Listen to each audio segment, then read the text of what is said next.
Assalamualaikum warahmatullahi wabarakatuh. Halo pemirsa Kakak Media. Program Mimbar Akademik kembali hadir menemani Anda bersama saya, Silvi Nuriana. Dan pada kesempatan yang berbahagia ini, kita akan membahas seputar bagaimana sih prospek dari program studi pendidikan dan bahasa Arab itu. Dan sebelumnya sebagai informasi juga pemirsa bahwasanya dunia kerja saat ini sudah bisa dibilang ya memiliki cakupan yang luas daripada sebelumnya. Hal ini dikarenakan iptek ataupun ilmu pengetahuan dan teknologi yang semakin berkembang. Dan pertanyaannya adalah bagaimana kita sebagai mahasiswa bisa menghasilkan ide mengenai pekerjaan di masa depan, khususnya di dalam bidang pendidikan dan bahasa Arab. Dan sudah hadir di sebelah saya Ketua Program Studi Pendidikan dan Bahasa Arab yang Kediri, Bapak Rifai. Assalamualaikum Pak Rifai. Waalaikumsalam warahmatullahi wabarakatuh. Kabarnya bagaimana Pak hari ini Pak? Alhamdulillah baik, Sehat, luar biasa ya. Semoga sehat selalu. Ya mungkin bisa disapa dulu pemirsa Kakak Media yang ada di rumah Bapak. Ya. Oke baik, terima kasih para pemirsa. Assalamualaikum warahmatullahi wabarakatuh. Waalaikumsalam. Saya warahmatullahi Ahmad Rifai, Ketua Program Studi Pendidikan Bahasa Arab Fakultas Tarbiyah IAIN Kediri. Alhamdulillah hari ini bisa membersamai para pemirsa sekalian dalam bincang-bincang mengenai prospek dunia kerja bidang pendidikan bahasa Arab di waktu-waktu yang akan datang.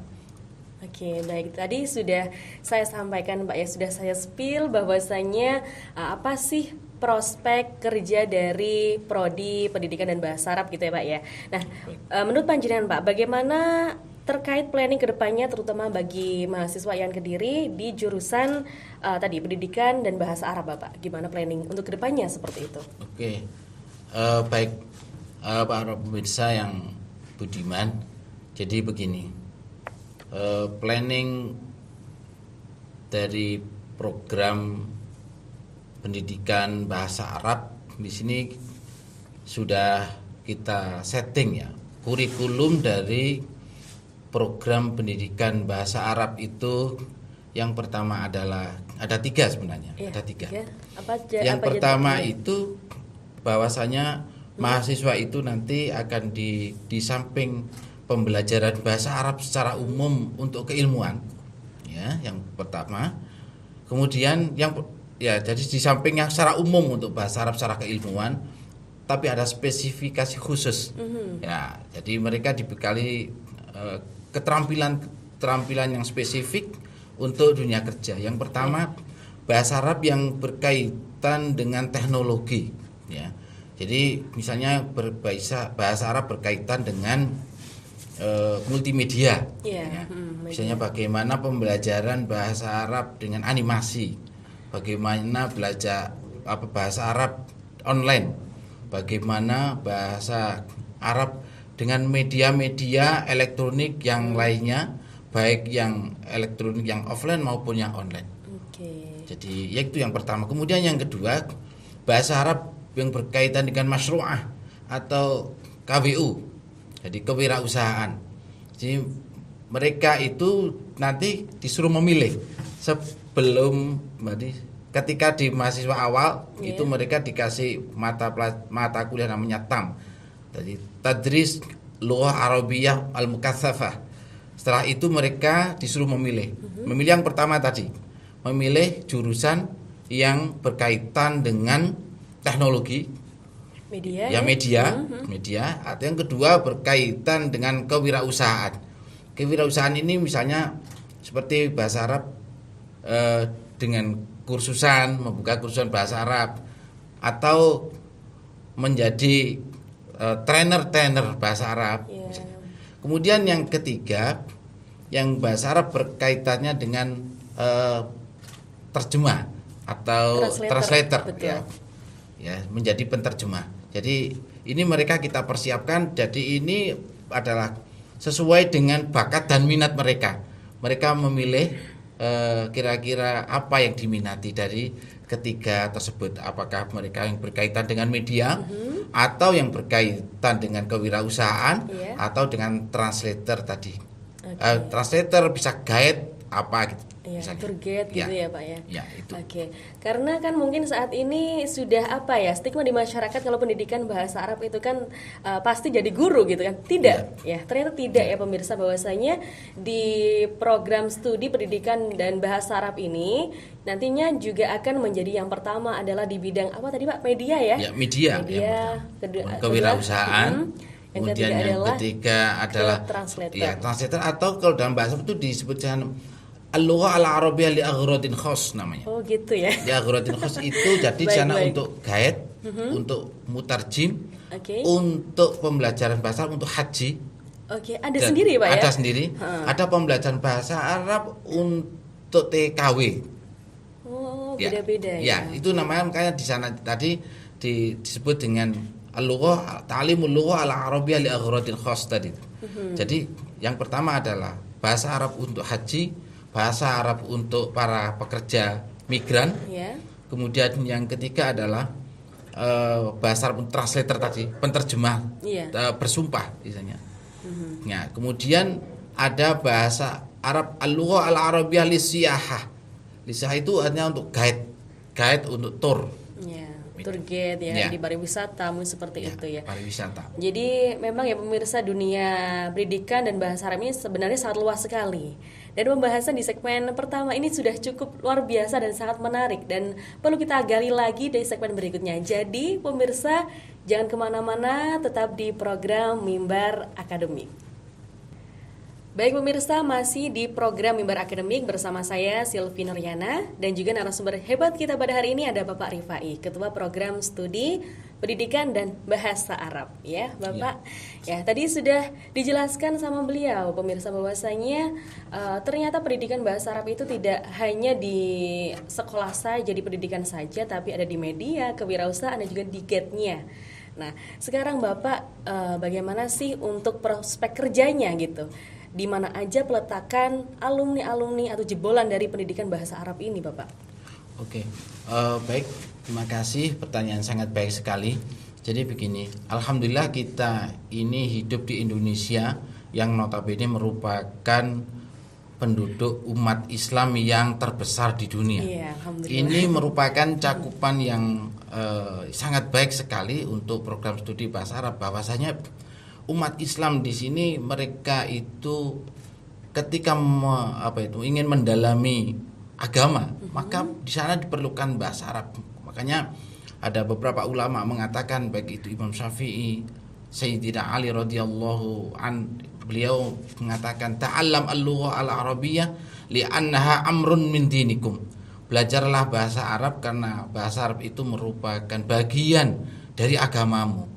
Maka mereka yang memeluk agama Islam, mereka harus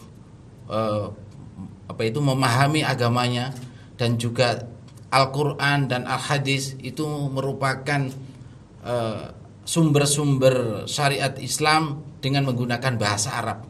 Maka barang siapa yang ingin memahami agama, ingin ta'amuk dalam beragama, maka dia juga harus belajar bahasa Arab dengan baik. Maka itu orang alumni belajar bahasa Arab itu medan kerjanya sangat luas sekali. Sangat luas sekali, baik itu yang berkaitan dengan keagamaan, yang kedua berkaitan dengan pendidikan. Nah, ini di sekolah-sekolah itu sangat terbuka lebar kesempatan kerja bagi alumni pendidikan bahasa Arab kita. Tinggal mereka silakan untuk bersaing. Betul.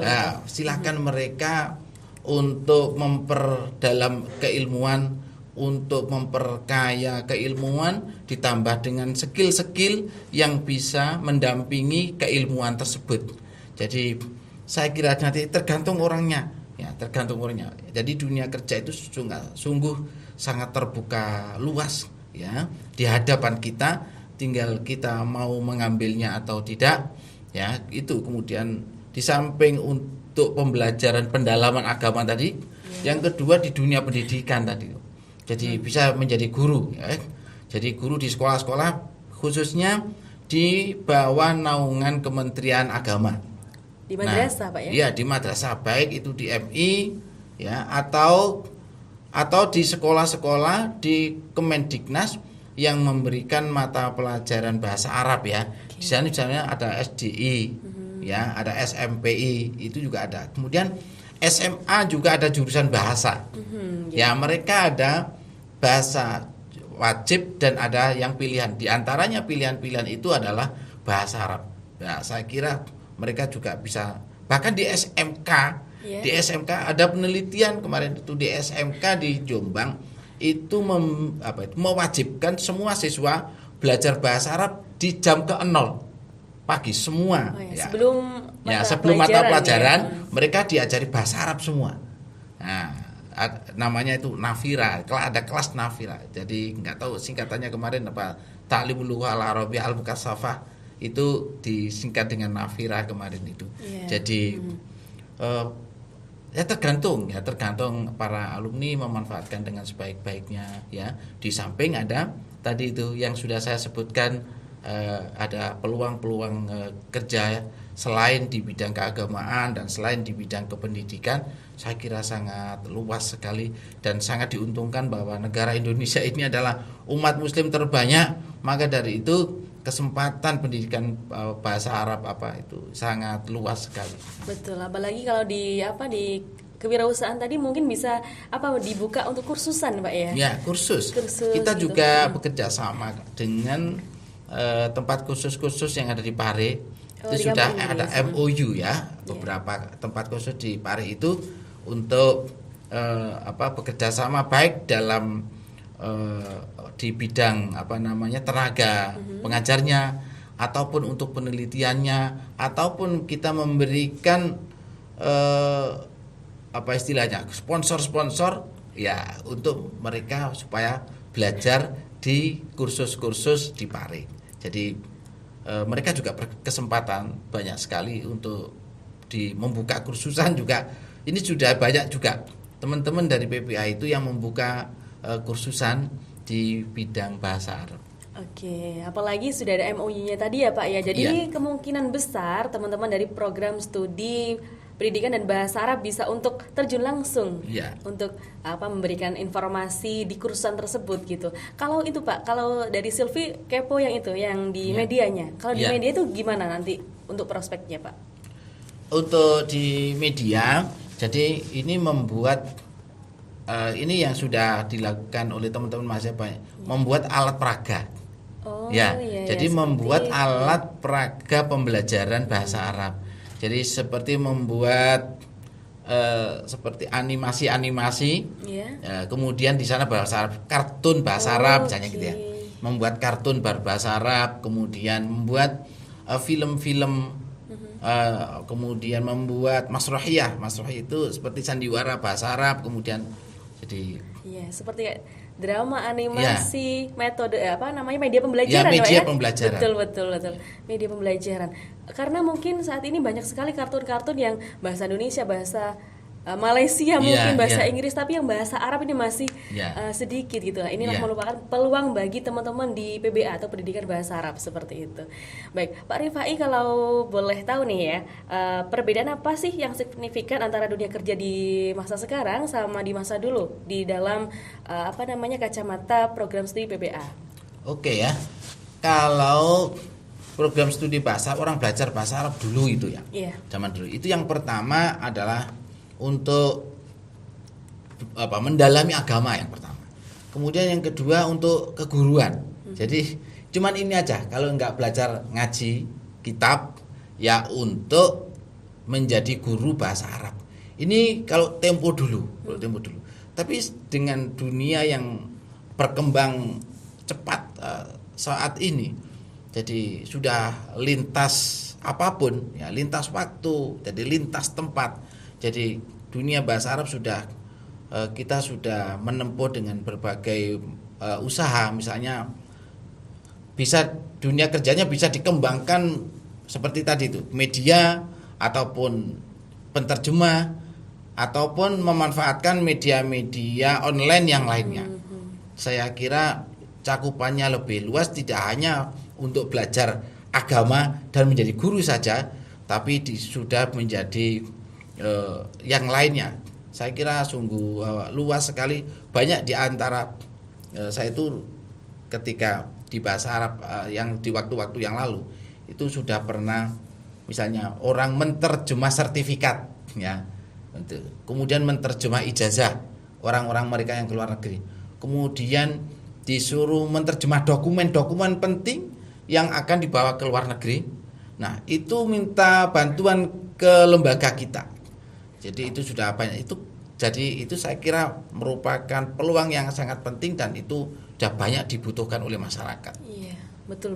Ternyata itu ya Pak ya, sangat luar biasa. Saya juga baru mengerti ini Pak, kalau dokumen-dokumen itu yang menerjemahkan adalah teman-teman dari itu ya, dari BBA juga seperti itu. Dan tadi sudah disampaikan sama Pak Rifai juga bahwasanya untuk prospek kerjanya sekarang sama dahulu tuh berbeda sekali ya pemirsa, semakin luas Pak ya. Nah ini bagaimana nih dari para mahasiswa, bagaimana solusinya atau hal-hal apa yang harus disiapkan mahasiswa dalam menghadapi hal ini Pak? Ya, jadi satu-satunya kunci itu mereka harus juhud fit ta'lim al-lughah al-arabiyyah. Harus ada usaha keras ya, belajar dengan tekun apa yang mereka akan mereka tuju. Mereka misalnya mengambil media misalnya, mereka harus betul-betul memahami dan mendalami apa yang dibutuhkan bahasa-bahasa dalam media itu. Ya, itu harus mereka. Kalau bahasa secara umum insya Allah para mahasiswa misalnya seperti membaca kitab itu sudah biasa. Kemudian menulis bahasa Arab itu sudah biasa. Jadi maharatul qiraah wa maharatul kitabah, maharatul kalam, maharatul istima'. Saya kira mereka itu sudah makanan sehari-hari. Betul. Untuk di prodi PBA. Tapi dalam penjurusan tertentu ini mereka harus lebih konsentrasi, lebih fokus, mendalami apa yang mereka ambil dari spesifikasi. Jadi di dalam program studi PBA itu ada penjurusan lagi nanti. Ya, misalnya jadi mutarjim. Ya, mutarjim mereka harus memperbanyak kosakata yang berkaitan dengan dokumen misalnya. Itu bahasa Arabnya kan beda dengan bahasa Arab kitab. Oh iya. Bahasanya beda. Bahasanya sudah beda ya. Sudah beda. Jadi kemudian bahasa Arab dokumen dengan bahasa Arab media itu juga sudah beda. Jadi bahasa Arab misalnya untuk kedokteran dengan bahasa Arab ta'limul lughah al-arab itu beda. Istilah sekarang aja di penelitian. Di penelitian itu bahasanya banyak yang berbeda dengan bahasa kalam. Itu sudah berbeda. Jadi maka itu mereka harus lebih ta'amuk, lebih banyak membaca sesuai dengan jurusan apa yang mereka ambil. Ya pastinya sama dengan apa namanya bahasa Indonesia Pak ya. Bahasa Indonesia di tulisan sama di media juga beda gitu, tergantung konteksnya. Ya, tergantung konteksnya. Baik. Dan pesannya Pak Rifai adalah jadilah ahli dalam bidangmu pemirsa ya. Jadi apalagi bagi teman-teman mahasiswa yang di PBA dan carilah dirimu sendiri gitu. Mana jalan yang kamu tuju gitu Pak ya, di kewirausahaan, di media ataupun di mana Pak tadi Pak?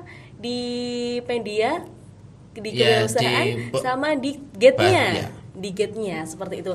Mana yang harus dituju ditentukan mulai dari sekarang. Jadilah ahli dalam bidangmu seperti itu.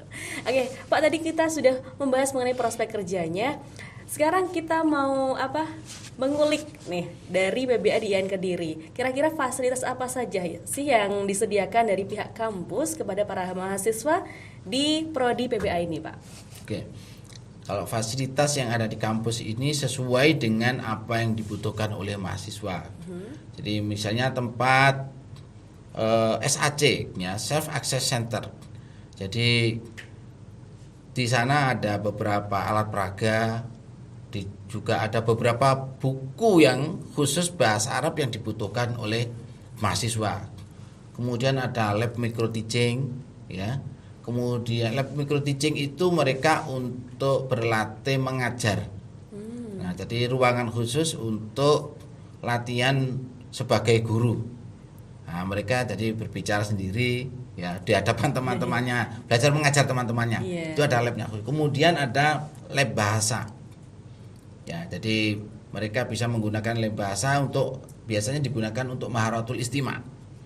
Jadi untuk listening lah kalau bahasa Inggris itu. Yeah. Jadi maharatul istima' mereka bagaimana mendengarkan dari penutur asli ya, dari an-natiq al-asli min biladil lughah al-arabiyah. Jadi penutur aslinya jadi dengan menggunakan lab bahasa, dan itu setiap minggu kita laksanakan. Okay. Kemudian ada fasilitas kelas khusus bagi mahasiswa baru. Misalnya ada namanya tadris Arabiyah Mukatsafah namanya. Jadi mereka yang belum bisa bahasa Arab sama sekali jangan khawatir kalau ingin masuk PBA. Itu mereka akan di training khusus dalam waktu tertentu supaya nanti mereka bisa bahasa Arab, bisa ngomong bahasa Arab, bisa membaca Arab, bisa menulis Arab. Mereka ada training khusus selama 6 bulan yang namanya TAM. TAM itu Tadris Arabiyah Mukatsafah namanya. Jadi itu 8 SKS. Meskipun pelaksanaannya kurang lebih 10 atau 12 SKS ya. Tapi meski tertulis di sana 8, jadi waktunya lebih banyak dan ditangani oleh dosen-dosen khusus. Ya, dosen-dosen khusus yang untuk menangani mahasiswa baru. Jadi tidak usah khawatir kalau tidak bisa bahasa Arab, tidak usah takut daftar ke bahasa Arab, karena nanti akan di training secara khusus ketika menjadi mahasiswa baru. Iya, karena tadi saya juga sempat berpikir Pak, bahwasanya sepertinya bahasa Arab ini lumayan cukup berat seperti itu. Bagaimana nasibnya bagi teman-teman yang mungkin salah jurusan atau mungkin rezekinya di situ gitu, belum pernah sama sekali mendengarkan bahasa Arab seperti itu. Ternyata ada fasilitasnya sendiri Pak ya. Ada fasilitas khusus. Jadi gini, bahasa Arab itu sebenarnya nggak sulit sih. Gimana? Nggak sulit. Gimana Pak tipsnya? Bahasa Arab itu enak ya. Jadi kadang-kadang mereka itu kalau sebelum belajar bahasa Arab mereka diajak menyanyi bahasa Arab, diajak tebak-tebakan pakai bahasa Arab dengan permainan namanya. Jadi di sana ada al-lu'bah al-lughah al-arabiyah. Jadi permainan-permainan bahasa itu yang menjadikan metodologinya ya. Metodologi pembelajaran bahasa Arab menarik. Ya.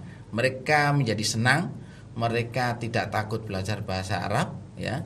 Jadi bahasa Arab itu di samping bahasa keilmuan adalah bahasa yang menyenangkan. Gitu ya. Tidak hanya untuk orang belajar bahasa dikira itu ngaji terus.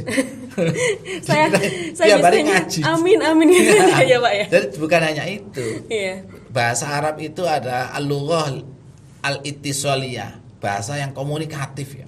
Untuk bicara sehari-hari ya, untuk berkomunikasi dengan cara dengan cara yang menyenangkan. Ya, misalnya dengan permainan, dengan menyanyi dan sebagainya.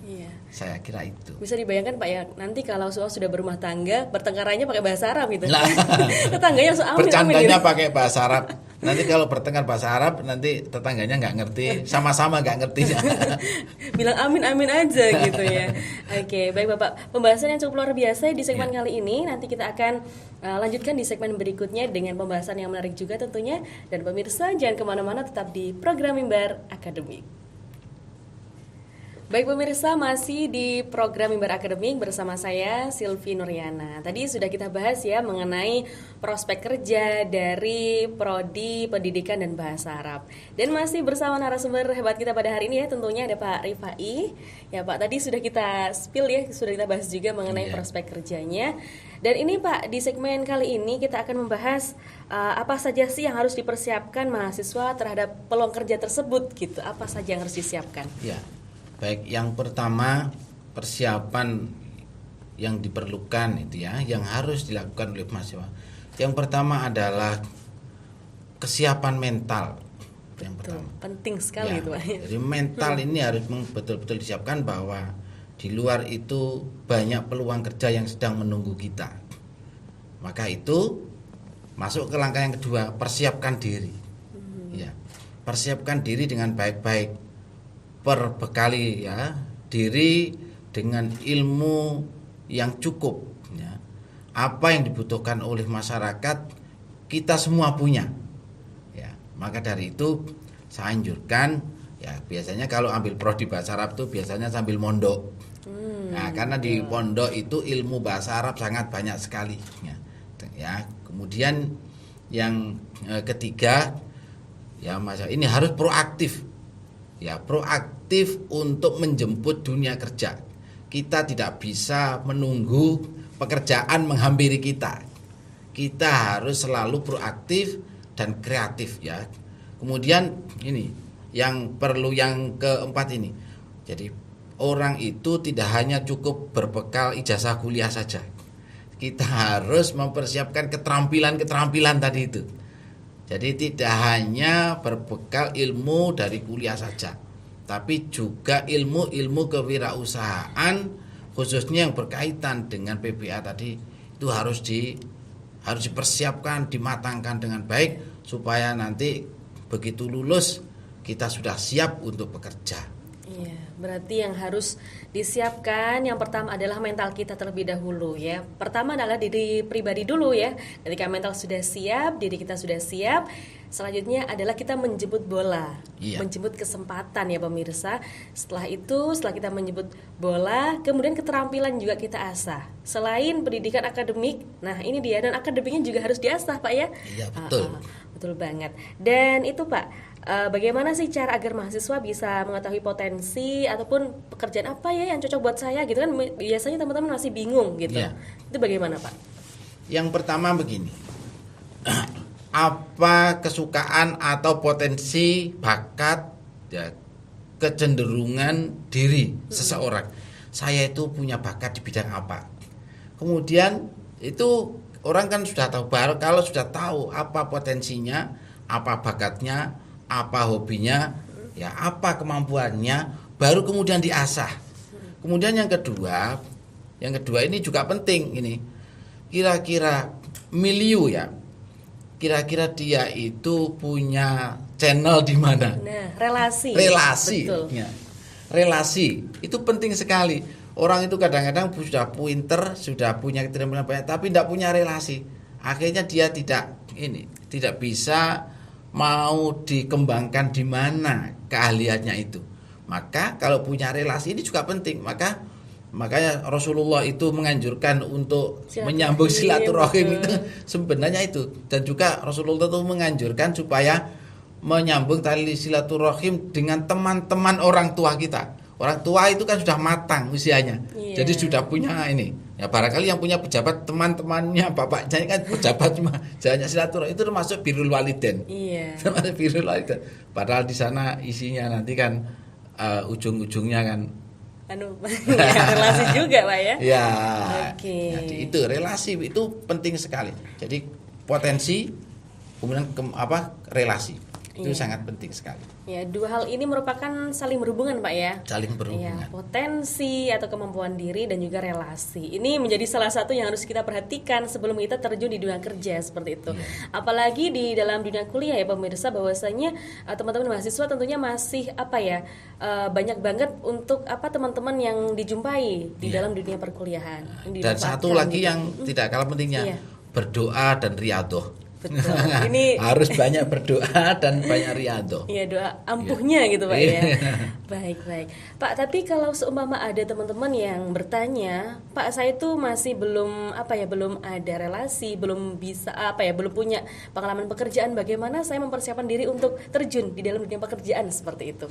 Nah, maka dari itu ini juga tidak lepas dari yang tadi, siapkan mental ya, jangan terlalu rendah diri. PD saja bahwa kita itu mempunyai potensi, ya, bahwa semua orang berhak menjadi orang sukses. Betul. Nah, semua punya kesempatan sukses itu yang dulu. Kemudian yang terakhir yang perlu disiapkan yaitu keilmuan dan proaktif menjemput pekerjaan. Betul. Dari Prodi PBA sendiri ada pelatihan atau seperti apa Pak sebelum mungkin diterjunkan di dalam masyarakat seperti itu? Ya, di sana ada magang ya. Di Prodi PBA itu menyiapkan waktu untuk magang ya kurang lebih 2 bulan ya. Selama kuliah di PBA itu ada waktu untuk magang. Jadi ada magang 1, magang 2, magang 3. Kalau magang 1 bulan, 2 minggu, magang 2-nya 1 bulan, magang 3-nya 2 bulan. Berarti totalnya 3 bulan 2 minggu gitu iya, kan? Ada magang. Oke, berarti harus dibekali terlebih dahulu sebelum diterjunkan gitu Pak ya? Iya.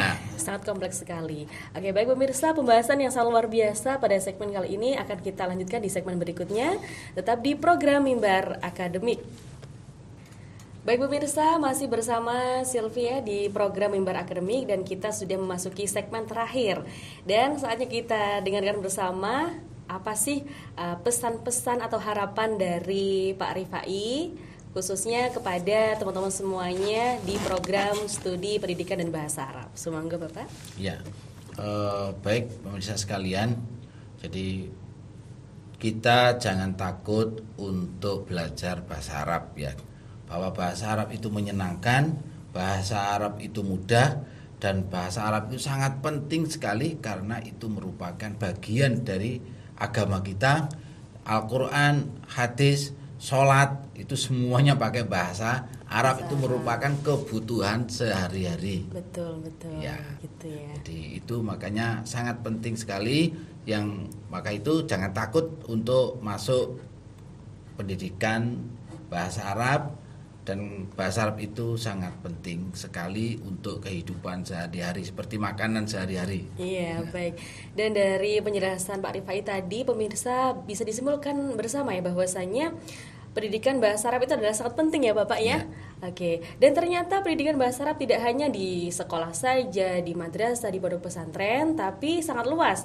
Bisa juga di media, di kewirausahaan ataupun di tujuan-tujuan khusus seperti di tour guide, kemudian di ibadah haji dan juga TKI gitu Pak ya, dan sebagainya seperti itu. Dan diucapkan terima kasih kepada Bapak Rifai nggih yang telah berkenan sama-sama sharing informasi kepada kita semuanya. Semoga berkah. Amin amin ya robbal alamin. Baik pemirsa, cukup sekian untuk pertemuan kita di program Mimbar Akademik. Saya Sylvie Nuriana beserta kru yang bertugas pamit undur diri. Terima kasih. Wassalamualaikum warahmatullahi wabarakatuh.